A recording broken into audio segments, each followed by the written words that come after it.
Gue nggak yakin dah. Gue yakin lah.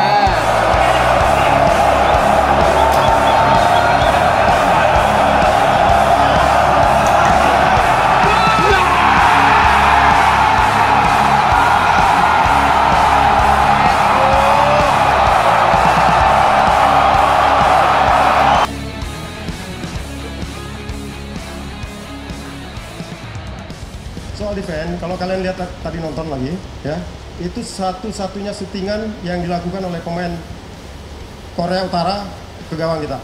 45 menit dia nggak pernah dapat satu syuting pun, dan satu syuting itu masuk. Ya, artinya apa? Ya memang di sepak bola kita nggak boleh buat salah sedikit pun. Tapi sepanjang 44 menit, saya nggak tahu berapa detik proses terjadinya gol itu.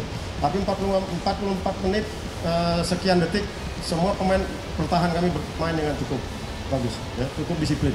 Satu saja yang dia lakukan, dan syutingnya juga cukup bagus karena ke pojok. Tapi apapun itu tetap akan menjadi bahan evaluasi kami. Tentu ada di sepak bola ada ribuan momen yang kita bisa evaluasi. Tentu saya tidak akan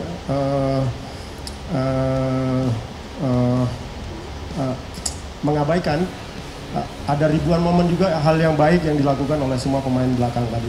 Ya, buat saya itu kita salah mengantisipasi. Salman tadi agak mengambil terlalu ke dalam. Ya, ini yang memang ketika bermain dengan tim yang directly kita perlu usaha lebih keras lagi, karena selama ini kita hanya berhadapan dengan pemain-pemain tim yang kami sukai adalah berhadapan dengan pemain yang main build up dari open play. Itu yang kita nggak duga kalau mereka akan main seperti ini, tim Korup tadi. Oke, itu.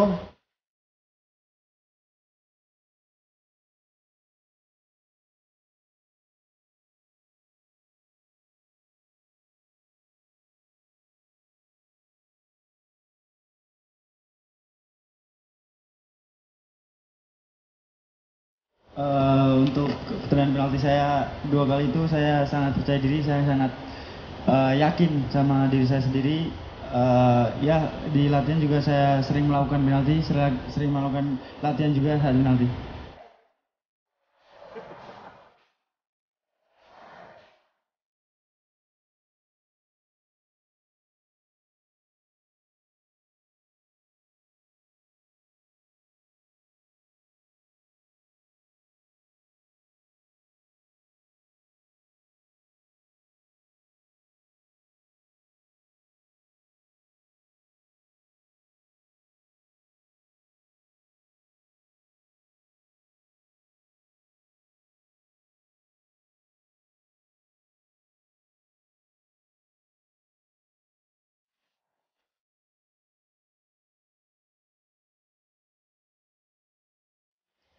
Saya pelatih yang sangat beruntung ya, karena mendapatkan beberapa pemain potensial, lebih satu pemain di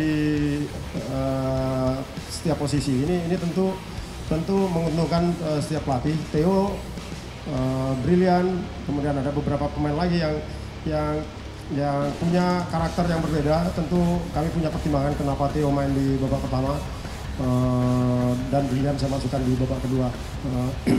Bahwa ternyata memang penggantian ini cukup produktif, tidak mengurangi intensitas serangan yang kami lakukan, bahkan bertahan pun brilian cukup bagus tadi. Kemudian mengenai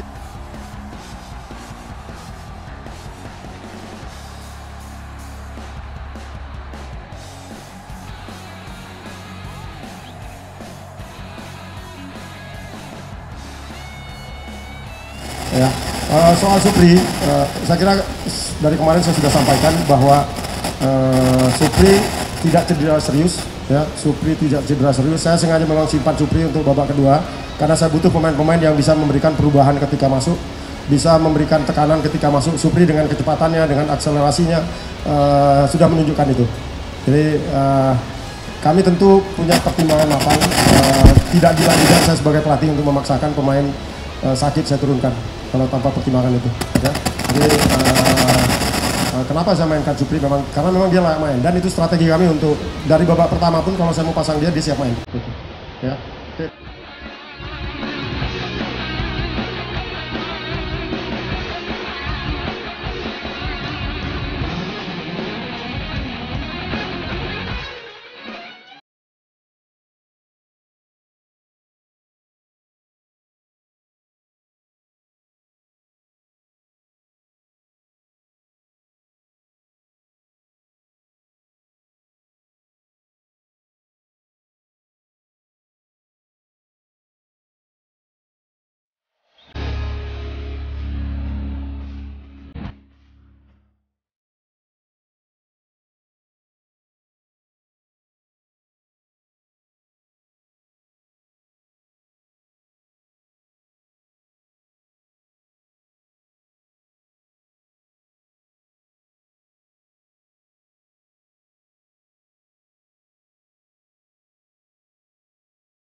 Artinya saya sudah selesai tugas saya sebagai pelatih timnas U19 dengan berakhirnya kualifikasi ini sudah selesai. Gitu.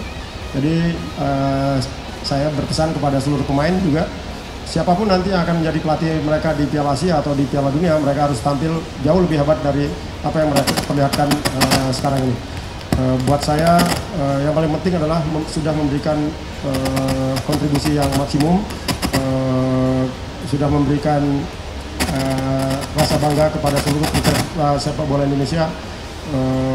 Tinggal nanti setelah ini saya akan kembali, mungkin saya besok juga akan kembali ke Bontang karena saya juga ada pekerjaan yang tidak kalah ringannya juga di PT Pupuk Kaltim ya. Sebagai karyawan PT Pupuk Kaltim saya harus punya tanggung jawab juga terhadap tugas-tugas yang dibebankan perusahaan kepada saya. Jawab yang terakhir dulu ya. Saya jawab yang terakhir, rekomendasinya adalah pelatih lokal. Ya, karena tidak ada satupun pelatih di dunia ini yang lebih paham anak Indonesia selain orang Indonesia. Ini buat saya penting itu. Ya, jangan merasa bahwa asing seolah-olah selalu lebih baik dari lokal. Coach Wari udah lama juga menangani tim dan saya juga sudah lama juga kenal Coach Wari dan mungkin Coach Wari cocok untuk menjadi pelatih timnas Indonesia di Piala Dunia maupun di Piala Asia nanti.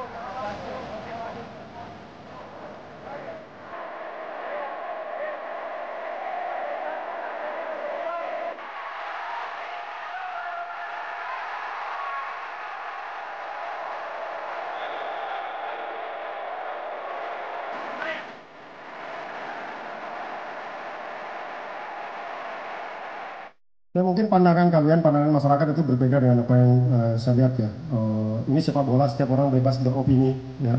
Nah, saya melihat tidak ada penurunan di babak kedua. Bahkan kami bisa membangun peluang bola lebih mengalir ketika saya melakukan pergantian Brilian, masuk Brilian, Supriyadi.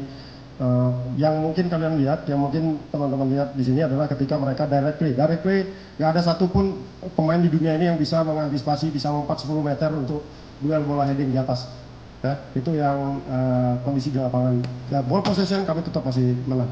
Ada beberapa bola hilang, ini wajar bahwa dalam waktu 5 hari mereka main 3 kali, tapi saya tidak melihat secara signifikan penurunan stamina itu. Gitu. Saya sebagai pelatih tentu punya opini yang pendapat yang berbeda.